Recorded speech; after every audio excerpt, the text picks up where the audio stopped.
amigos? Bienvenidos una vez más a mi canal, su canal donde hablamos todas las cosas relacionadas, sobre todo con mujeres imparables, con mujeres poderosas, con mujeres exitosas, y me honra mucho tener aquí a mi lado a nada más y nada menos que a Norma Nolasco. Un aplauso.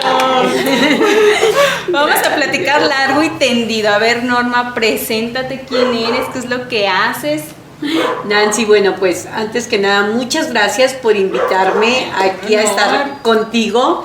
De verdad, muchas gracias por permitirme comunicar a través de esta cámara con todas las personas que están allá atrás de la lente. Muchas gracias. Ay, no, gracias a ti. Y es que, oye, también tienes una comunidad, sobre todo también de otras mujeres también súper exitosas. O sea, tú tienes tu fandom también, la verdad. Cuéntanos un poquito de las mujeres que te siguen y de las mujeres también que apoyas. Fíjate que tengo la maravillosa fortuna y el gran privilegio de estar al frente de un colectivo que se llama Mujeres Líderes Ejemplares de México. Y Mujeres Líderes Ejemplares de México agrupa a mujeres que, bueno, Nancy, la más chimuela, más catuercas, diría mi abuelita. De verdad, son mujeres extraordinarias, son mujeres que entre más conozco a unas y a otras, más me sorprendo, más me maravillo de su inteligencia, de su liderazgo, de su poder, de la autonomía, de la resiliencia que tienen y sobre todo de la enorme capacidad de sororidad para unas con otras, que eso es algo que en lo personal me maravilla enormemente. Y bueno, me voy un poco hacia atrás. Ajá. Te cuento, Mujeres Líderes Ejemplares de México nace siendo hija de nuestra organización madre, que es GUMSAT. Okay. Grupo Unido de Madres Solteras es una asociación civil que nace como un colectivo, pero en noviembre de 1996 se convierte en una asociación civil. Es decir, es una organización que como asociación civil estaríamos cumpliendo ahora 30 años en este noviembre. Como colectivo tenemos 36, y cuando nace Grupo Unido de Madres Solteras no existía en el municipio de León ni en el estado de Guanajuato ni una sola organización que brindara apoyo de manera directa a las mujeres. ¡Wow! Bueno, ¿y cómo te surgió esto? Digo, porque aparentemente en la actualidad es como que ya las mujeres entendieron de la sororidad y se unen y hacen colectivos, pero a lo que me cuentas, o sea, lo tuyo viene desde años atrás, o sea, 30 años atrás. ¿Cómo te surgió esta idea de hacer comunión con más mujeres? Estamos hablando de que ya son 36 años. Yo me convertí en madre soltera adolescente a la edad de 17 años. Entonces, por supuesto, me corrieron de la escuela, por supuesto, las mamás, papás de mis amiguitas no dejaban que se juntaran conmigo. Por supuesto, me convertí en el centro de las tiradas, en el centro de ataque. Sí. Además era una época muy machista, era una época donde estaba muy cosificado el cuerpo de las mujeres. Estamos hablando de los finales de los 80s. Entonces, tú lo ves en los videos, en la música, en las películas, cómo estaba muy cosificado el cuerpo de las mujeres, cómo estaba muy culpabilizada las mujeres por ejercer una sexualidad. Y entonces sí fue una situación compleja, una situación difícil. Y bueno, eso me lleva a crear Grupo Unido de Madres Solteras solamente como un colectivo. Okay. Es decir, un grupo con un grupo de jóvenes, igual que yo, también madres solteras adolescentes, y hacer algo, porque poder seguir continuar con los estudios, que Ajá. eso era algo importante porque sí o sí, en ese momento, si estabas embarazada, te corrían de la escuela, o sea, sí o sí. Poder acceder a un empleo, podíamos tener trabajo, pero no podíamos tener empleo. Y entonces la parte de tener la seguridad social era muy importante. Toda esa serie de cosas, de situaciones que hoy en día, hoy en marzo del 2026, las vemos como derechos conquistados, que hoy los vemos, Nancy, tú puedes estar frente a una cámara sin tener una censura, pero en aquel tiempo sí lo teníamos. Y entonces sí era algo muy complejo. Pues bueno, así es como nace este colectivo. Después nos convertimos en una asociación civil porque ya venían las nuevas disposiciones donde para poder acceder a determinados tipos de apoyos o para poder tener la certeza de poder hacer una representatividad jurídica, necesitábamos tener precisamente la figura jurídica bajo una asociación civil. Entonces, ahí nos constituimos como asociación civil y de ahí, de 1996 a la fecha, la historia se escribió completamente diferente. He tenido la fortuna de... Luego me dicen, Norma, ¿por qué te sabes todas las leyes? ¿O por qué sabes cómo? ¿Por qué tienes tan claras las fechas? ¿O cómo te...? Le digo, lo que pasa es que me tocó vivirlas. Me tocó estar ahí al momento en que se escribían. Me tocó estar al momento de estar haciendo la historia, y verdaderamente la historia feminista en nuestro país durante los últimos 30 años ha sido total y completamente cambiante, total y completamente cambiante. A mí, por ejemplo, por supuesto que me tocó salir a la calle a hacer una manifestación, y me tocó que íbamos en la manifestación, porque además era la primera que se hacía, y entonces que llegara la policía y nos llevara detenidas. Ay, ¿sí? caray. Entonces, hoy por hoy tenemos el derecho a una libre manifestación. Podemos estar de acuerdo sí o no, pero tenemos derecho a manifestarlo, sí. Tenemos derecho a decirlo. Hoy por hoy, lo acabamos de ver, un 8 de marzo, donde salieron niñas, mujeres ancianas, mujeres adultas, mujeres jóvenes, mujeres de todas. Sí. Y entonces, sin el gran temor a ser juzgadas, a ser etiquetadas, a ser calificadas.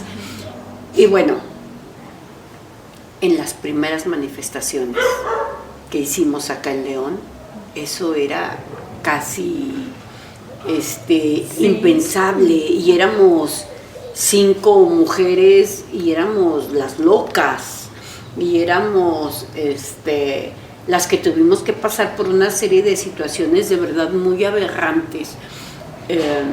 Decía el otro día mi hija, decía, a mí me tocó durante muchos años crecer siendo la hija de la loca de los derechos humanos. Y me comentaba llorando que en varias ocasiones, cuando había reuniones familiares, escuchaba a ella que hacían comentarios de que cómo es posible que Norma, si es tan inteligente, o Norma si está tan preparada, o Norma si sabe tanto, que Norma ande haciendo eso. O sea, ¿por qué mejor Norma no se dedica a trabajar? ¿Por qué mejor Norma no se dedica a ganar dinero? ¿Por qué mejor Norma no se dedica a hacer algo por sus hijas? Entonces dice mi hija que ella se metía al baño y se ponía a llorar, porque entonces era estar escuchando todo el tiempo, Norma está loca, Norma está loca, Norma está loca, Norma está loca. Y dice, ahora, 30 años después, dice, yo puedo decir orgullosamente, sí, yo soy la hija de la loca de los derechos humanos. Sí, las locas cambian el mundo, así que Comper. Sí, la verdad es que son bien tachadas las mujeres que levantan la voz o que hacen algo al respecto. Que se pronuncian, híjole, son tachadísimas. Y si ahorita es así, o sea, no me quiero imaginar, o sea, hace más de 30 años, o sea, sí fue una lucha muy grande. Pero a ver, cuéntanos también qué más haces, a qué es lo que te dedicas, cómo empezó esta lucha, o sea, la piedra angular de cómo surgió todo esto. Bueno, como te comento, me convierto en madre soltera adolescente a la edad de 17 años. Tengo que dejar la escuela inconclusa, tengo que meterme a trabajar, porque entonces ya era sostenerme yo y sostener a mi bebé. No había realmente una oportunidad de desarrollo. Entro a brindar un servicio social en la Asociación Mexicana de Discapacitados y Derechos Humanos. Y entonces ahí es donde conozco los derechos humanos.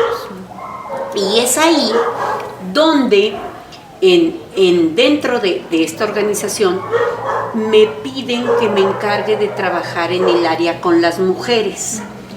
Y entonces son las mujeres las que principalmente llevaban a sus familiares con discapacidad a las terapias, las que se dedicaban a su familiar con discapacidad, y ellas eran las que principalmente estaban olvidadas de sí mismas. Bueno, entonces, debo decirte que aún no existía la Procuraduría de Derechos Humanos aquí en Guanajuato.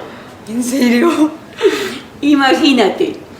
Y se da precisamente por ese año la creación por decreto gubernamental de la institucionalización de la Comisión Nacional de Derechos Humanos y como consecuencia de la Procuraduría de Derechos Humanos aquí en el estado de Guanajuato. Y me acerco yo a la Procuraduría haciendo trabajo con la Asociación Mexicana de Discapacitados y Derechos Humanos y empiezo a hacer muy buen vínculo con la gente que está en el Departamento de Educación. En ese tiempo, Malú Micher, que actualmente hoy es senadora, y Marcela, y con ellas empiezo a aprender, a educarme sobre derechos humanos y me encantó.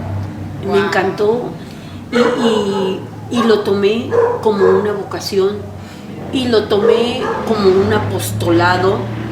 Y entonces en México y en el mundo ya veníamos de dos luchas muy importantes, que era la Convención de Belém do Pará en Brasil en 1994 y la Cuarta Conferencia Mundial de las Mujeres en Beijing, en China, en 1995.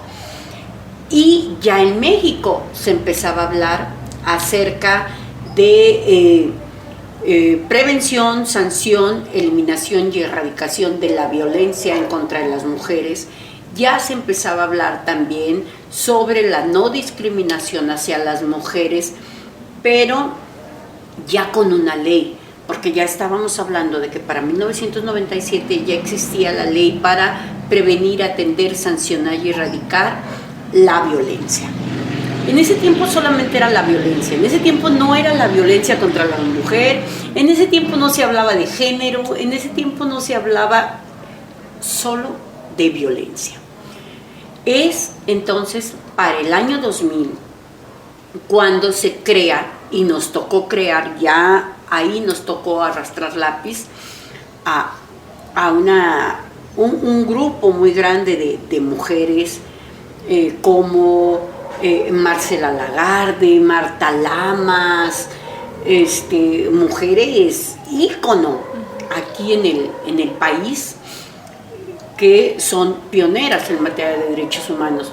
Y entonces ya nos toca hacer la Ley General de Acceso a las Mujeres a una Vida Libre de Violencia, donde ya se hablaba de los ámbitos de violencia, de los tipos de violencia, de las formas de violencia.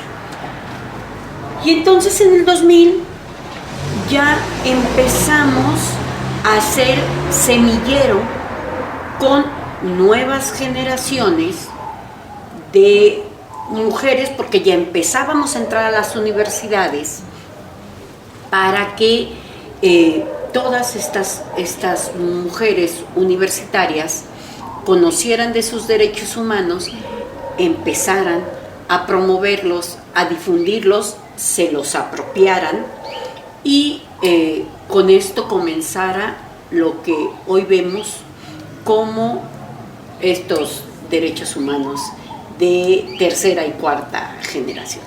Wow, en serio está súper interesante toda la historia, cómo se van creando pues este movimiento. ¿Y cuál crees tú que haya sido, o inclusive hasta la fecha, como lo más difícil de llevar este mensaje y de trascender pues este movimiento? Mira, tengo 36 años trabajando día a día por promover, difundir y defender los derechos humanos. Tengo 36 años desayunando todos los días los derechos humanos, la educación para la paz y la no violencia. Y debo decirte que hoy en la mañana yo fui víctima de violencia machista. Hoy en la mañana alguien dudó de mi capacidad por el hecho de ser mujer. A un proyecto que yo tengo consolidado como propio, que lo he venido trabajando de manera continua y permanente desde el 2018, donde soy la cabeza titular. Hoy en la mañana me dijeron, es que yo como hombre veo las cosas diferentes, tú no las alcanzas a ver así. Entonces, si todavía hoy nos tenemos que topar con ese tipo de situaciones, quiere decir que todavía hay mucho trabajo por hacer. Quiere decir, Nancy, que todavía tenemos mucho por qué luchar por tu hija y por mis nietas. Sí. Que todavía hay mucho trabajo por hacer para que tu hija y para que mi nieta no tengan que toparse el día de mañana con un argumento donde les digan que por el hecho de ser mujer no lo pueden hacer, o que por el hecho de ser mujer no están capacitadas para hacerlo. Hay una muñeca que por nosotras las feministas fue muy censurada en los 80s, en los 90, todavía a principios de los 2000, pero que hace 2 años esta muñeca se reivindica totalmente con una frase que dice, sé lo que quiere hacer. Barbie. Y entonces todas las feministas dijimos, efectivamente, pues es algo que hoy por hoy tenemos todavía que seguir luchando, precisamente por ser lo que queremos ser. A mí, te digo, me llena mucho de orgullo. Te voy a contar algo que tiene que ver con mi nieta, que tiene que ver con mi día a día, con mi todos los días. Regina tiene 2 años, 10 meses. Y a Regina le gusta mucho pintar, le gusta dibujar, le gusta colorear, pero a Regina también le gusta mucho la medicina. Entonces ella juega a que es doctora, juega a que es veterinaria, juega a que es dentista, juega a... Ahorita trae de moda oftalmóloga, trae de moda ortopedista, y entonces ella juega a ser doctora. Y ayer veníamos platicando y le digo, Regina, tú vas a ser una gran pintora. Y luego me dice, sí, tita, y voy a ser pintora, y voy a ser gimnasta, y voy a ser doctora de animales, y doctora de bebés, y voy a ser nadadora. O sea, es decir, una niña de 2 años, 10 meses, que no tiene límites, ¿sí? Que su límite está en su deseo. Y bueno, precisamente eso es lo que yo deseo. Y eso es por lo que yo he venido luchando todo este tiempo. Porque las niñas, las jóvenes, las mujeres de edad madura, las mujeres de la tercera edad puedan decir qué quieren ser. Cuando comenzamos con la organización, teníamos muchas áreas asistencialistas muy fuertes, porque además la época política así lo requería. No existía el seguro popular, no existía la representación civil gratuita, no existía nada de eso. Entonces nos teníamos que hacer llegar de médicos ginecólogos para que atendieran a las mujeres embarazadas. Nos teníamos que hacer llegar de abogadas o abogados para que brindaran una asesoría legal o asistencia jurídica gratuita. Y entonces, muy seguido me topaba con situaciones donde las hijas o los hijos le decían a la mamá, no, ¿cómo te vas a divorciar ya después de 20 años, de 30 años, de 40 años? No, no te divorcies, ¿ya para qué? O sea, cuando esa mujer, ¿sí?, había estado viviendo 20, 30, 40 años violencia, y cuando por fin había tomado la determinación de decir, hoy voy a salir de este círculo de violencia, y entonces no se le era permitido, o se le era juzgado, o se le era etiquetado. Y bueno, pues lo vemos todavía. Hoy en día muchas mujeres que tienen 60, 70, 80 años, dicen, no, pues es que, ¿para qué me divorcio? Ya fue lo que me tocó, ya mejor, ya aquí me quedo y ya me espero. Entonces, darles esa luz de esperanza, de sí se puede, de sí puedes cambiar tu entorno, de sí puede cambiar la situación, por supuesto que es sumamente alentador. Y te comentaba, Nancy, sí ha cambiado mucho la historia. Sí, cuando nacimos, por ejemplo, no existía el seguro popular.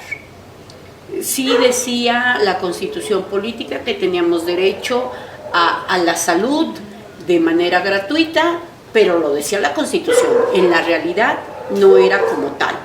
Si no tenías seguro social o si no tenías ISSSTE, pues realmente no podías garantizar la salud. Hoy por hoy existe el seguro popular, ¿sí? Hoy una mujer tiene derecho a tener un embarazo regulado, un embarazo bajo revisión médica, a tener un parto asistenciado. Y cuando nacimos como organización no existía. Sí, son como de los grandes aportes que ha hecho Grupo Unido de Madres Solteras para las mujeres en nuestro país.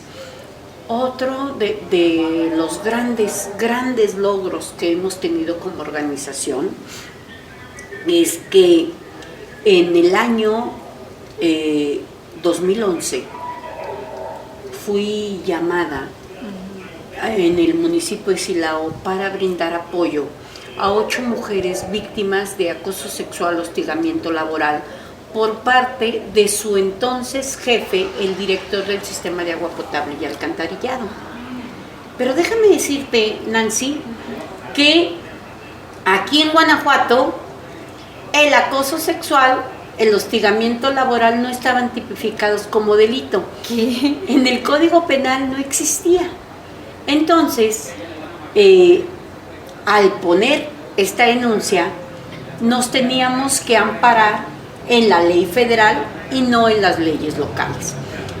Estas 8 mujeres de Silao, del sistema de agua potable y alcantarillado, fueron la bandera para que hoy en Guanajuato el acoso sexual, el hostigamiento laboral y el mobbing sean un delito que está castigado en el Código Penal, en el Código de Procedimientos Penales, porque se modificó precisamente porque ellas fueron víctimas y precisamente porque fue el Grupo Unido de Madres Solteras quien se encargó de organizar el foro donde mandamos llamar a diputadas y diputados para sensibilizarles sobre la situación y sobre la problemática, y tuvimos el apoyo de Gustavo Rodríguez Junquera, que entonces era el Procurador de Derechos Humanos, para hacer estas mesas de trabajo, estas mesas de análisis y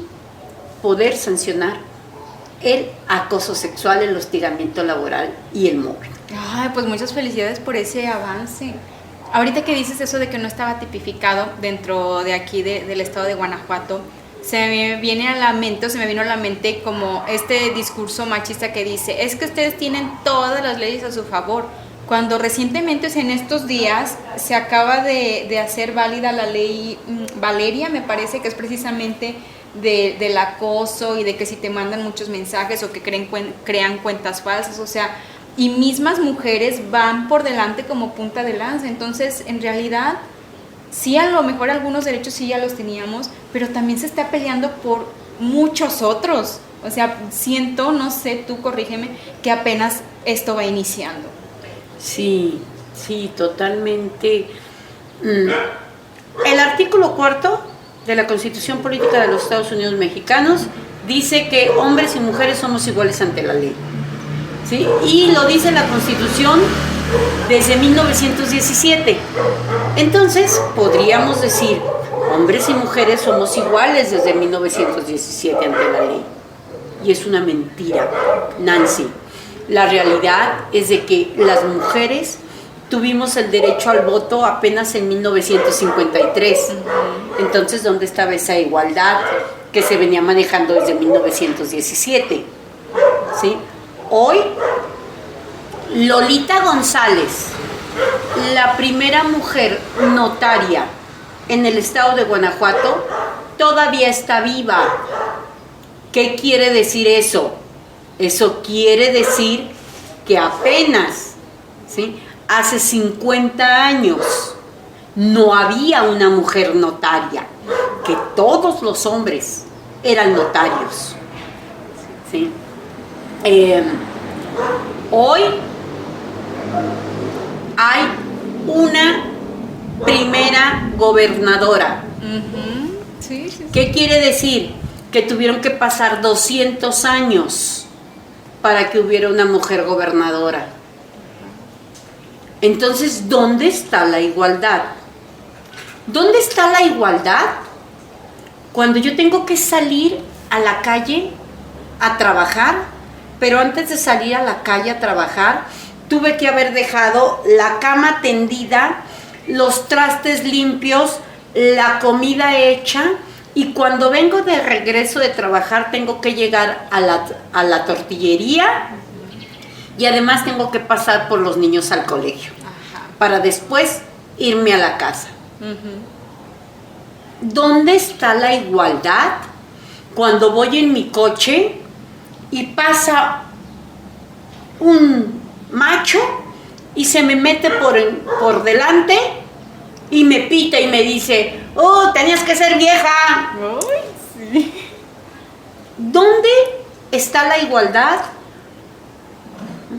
cuando aquí en León solo hay un grupo de tochito de mujeres?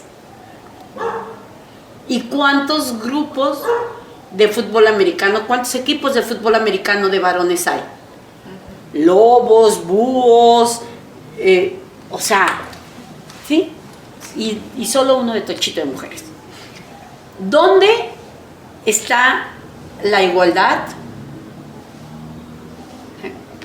cuando a mi hija hace 3 años en la Universidad La Salle le dijeron, tienes que presentarte al día siguiente de su parto a presentar examen? Porque si no presentaba el examen en la licenciatura de Derecho, a mi hija la daban de baja del semestre. Ay, no puede ser. De verdad, de verdad. Y tengo los documentos para mostrarte. Tengo la evidencia. En la licenciatura de Derecho en la Universidad de La Salle hace 3 años. ¿Sí? Mi hija, su parto fue el día 9 de enero y tuvo que presentarse a hacer el examen. Ay, no. El día 11. El día 11 tuvo que presentarse a hacer el examen. ¿Qué fue lo que hizo mi hija? Presentarse al examen parturienta y yo quedarme afuera del salón con bebé en brazos, haciéndole el acompañamiento como su red de apoyo.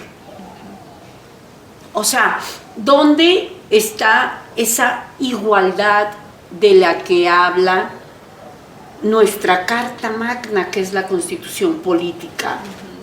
¿Sí? ¿Dónde está esa igualdad donde si nos violan, nos dicen que nosotras provocamos? Donde, digo, o por lo menos yo, y de verdad, corríjanme si estoy mal, ¿sí? Pero yo no he visto jamás a una mujer por la calle que vaya enseñando la vagina, o que pasen niños de 8, 10, 12 años y que la mujer les haga mira. Yo no he visto. No. Mas, sin embargo, en muchísimas ocasiones he visto como hombres les enseñan el pene a las niñas afuera de la escuela. Y precisamente aquí, en Vistahermosa, en esta colonia donde estamos, hace aproximadamente como 6 años, más o menos, me tocó rescatar a 2 niñas de que venía un tipo detrás de ellas mostrándoles el pene en la escuela que está aquí atrás. A las 12:30. A las 12:30 del día. Y el tipo venía mostrándoles el pene a las niñas y las niñas venían asustadísimas. Yo iba pasando en la camioneta, lo vi de reojo y me detuve. ¿Sí? ¿Dónde está esa seguridad para las mujeres? ¿Dónde está la seguridad para las niñas? ¿Dónde está la seguridad para las adultas mayores? ¿Dónde está esa garantía, ¿sí?, de que podemos ser libres, de que podemos transitar de forma segura en la calle? Cuando mi mamá, que tiene 71 años, que utiliza un bordón, ¿sí? Tiene que ir a la expectativa cuando va en la calle, ¿sí? Tiene que salir sin celular porque si no la empujan, le quitan el celular, se lo roban y, ¿sí?, la situación para ella como adulta mayor la lleva a un grado donde su situación no puede ser la misma de defensa que pudiéramos tener tú, yo u otra persona. Donde en la colonia donde yo vivo, que es la colonia Los Olivos, mis vecinas, por ejemplo, dicen que después de las 10 de la noche ellas no pueden salir a la calle porque corren peligro, ¿sí? Entonces le tienen que decir, pues, a su hijo o a su marido que sean los que vayan a la tienda a comprar la leche, porque ellas ya no es seguro que salgan a las 10 de la noche a la calle porque son mujeres. Sí. Entonces, ¿dónde está esa seguridad? ¿Dónde está esa igualdad? ¿Dónde está verdaderamente eso que dicen? Ahora, que las mujeres tenemos muchas leyes. ¡Qué vergüenza! ¡Qué vergüenza que tengamos tantas leyes! ¡Qué vergüenza que haya una ley Olimpia! ¡Qué vergüenza que haya una ley Ingrid! ¡Qué vergüenza que haya una ley Valeria! ¡Qué vergüenza, sí, que haya una propuesta de iniciativa de ley para una ley Casu! ¡Qué vergüenza que tengamos que hacer tantas leyes que lleven nombre de mujer!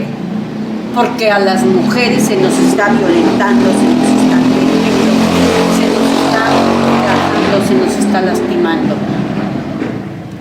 ¡Qué vergüenza! Yo quiero decirte que hay países como China, y mira que China se reestructuró después de la bomba de Hiroshima, ¿sí? O sea, China renace después de Hiroshima. Y en China, por ejemplo, no hay una ley de protección para mujeres. ¿Y sabes por qué? Todos son iguales. Porque no se necesita. Porque todos son iguales. El año pasado tuve la oportunidad de estar en Oslo, en Noruega, en una gira que hice por el edificio del Premio Nobel de la Paz, del Museo del Nobel de la Paz, por el edificio del ayuntamiento, por el palacio, por varios lugares. Y resulta que estando en Oslo, eran las 3 de la mañana, las 3 de la madrugada, y yo iba caminando sola por la calle, tomando fotografías, tomándome selfies, con una máxima seguridad, con una certeza de que no me iban a asaltar, de que no me iban a violar, de que no me iban a secuestrar y de que no iba a desaparecer. Y eso, hoy, aquí en mi país, no lo puedo hacer. No lo puedo hacer. Y mucho menos yo como activista. Mucho menos yo como defensora de derechos humanos, que como bien te puedes dar cuenta, vivo escoltada. Me acompañan a todos lados elementos de seguridad porque lamentablemente en este país, en México, principalmente se asesina periodistas y personas defensoras de derechos humanos. Entonces, esta profesión que tengo yo es la profesión más riesgosa que hay en el país. Periodistas y personas defensoras de derechos humanos somos las profesiones más riesgosas del país. Y quiero decirte que ninguna compañía aseguradora nos otorga un seguro de vida. Yo no puedo comprar un seguro de vida donde yo diga, bueno, pues si me muero, si me matan, o si me accidento, entonces yo tengo un seguro donde deja a mi familia asegurada y protegida. No, porque no hay ninguna compañía aseguradora en México que venda seguros para personas defensoras de derechos humanos por el riesgo tan alto y tan inminente de un asesinato o una desaparición. Es que es ilógico, o sea, una persona que lucha por los derechos humanos, no es posible que aquí en México sea motivo de ataque, o sea, se me hace completamente ilógico, al contrario, de ser celebrada, de ser, no sé, valorada, o sea, que más bien vivas escoltada y no sé, imagino que también con miedo, obviamente. No, o sea, no me cabe en la cabeza, o sea, se me hace súper ilógico. Entonces es muy cierto que lo que dices, o sea, de que ¿dónde está la igualdad? Fíjate que dice que a todo te acostumbras menos a no comer. Ajá. ¿Verdad? Y pues la verdad es que sí, a todo te acostumbras, efectivamente. A mí, te comentaba hace un momento, cuando yo era niña, me dolían mucho las injusticias, pero obviamente yo era una niña y no sabía lo que eso significaba. Mi hermano tenía un problema en el habla, mi hermano no hablaba bien, y entonces había niños que se burlaban de él o le echaban carrilla, como coloquialmente se dice, o ahora bullying, ¿verdad? Pero bueno, en aquellos años se decía que le echaban carrilla, y a mí me dolía, y entonces yo defendía a mi hermano, porque no me gustaba que sucediera eso, pero también siempre defendí en la escuela a la niña a la que rezagaban, o al niño que no era aceptado. Bueno, o sea, ahora en retrospectiva me doy cuenta que era algo nato, algo que ya traía. Cuando crezco y cuando empiezo a conocer sobre el tema de derechos humanos, por supuesto que yo me vuelvo una revolucionaria, y por supuesto que me convierto en una principal detractora del sistema opresor, del sistema que lastimaba, que quiero decirte que era tanta mi pasión, fue tanta mi pasión, que cuando se hizo la marcha zapatista, la marcha de las 1111 mujeres por la dignidad de Chiapas, yo era una de esas 1111 mujeres. Qué bueno. O sea, me fui dejando, me acuerdo, y aquí detrás de cámaras está mi mamá, que no me va a dejar mentir, que yo le dije: mamá, aquí está mi hija, y si no regreso, que mi hija sepa que morí por mi patria, que di mi vida por los indígenas de mi país. Y me fui a Chiapas, y estuve allá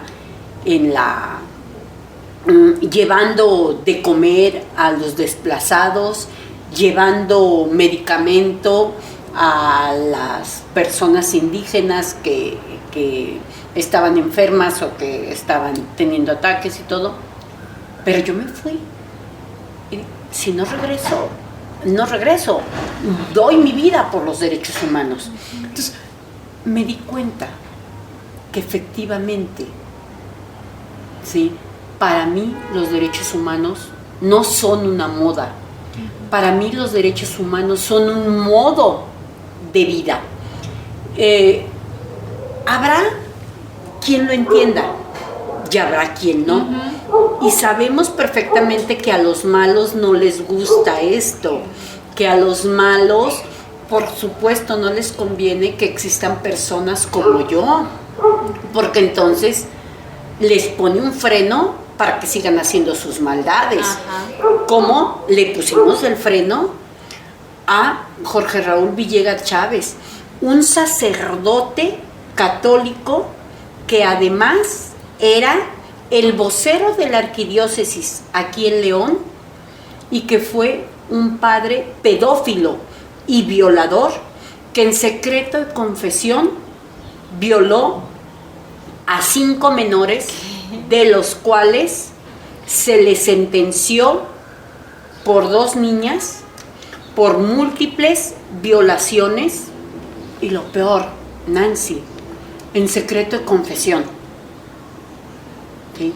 Niñas que estuvieron siendo violadas por un lapso de tiempo muy largo y estaban calladas y no lo podían decir. Uh-huh. Y entonces logramos que ese sacerdote tuviera la sentencia icónica más grande que hasta ese momento, que estoy hablando del año 2017-2018, se tuviera para un jerarca de la Iglesia Católica, y se logró una sentencia de 90 años Eso. Con 7 meses. Eso. ¿Sí? Y unas disculpas del Vaticano. Bueno. Pero tuvimos que hacer una serie de situaciones a las que no sabíamos ni siquiera cómo enfrentarnos. Por ejemplo, fíjate, mi enorme ignorancia. ¿Sí?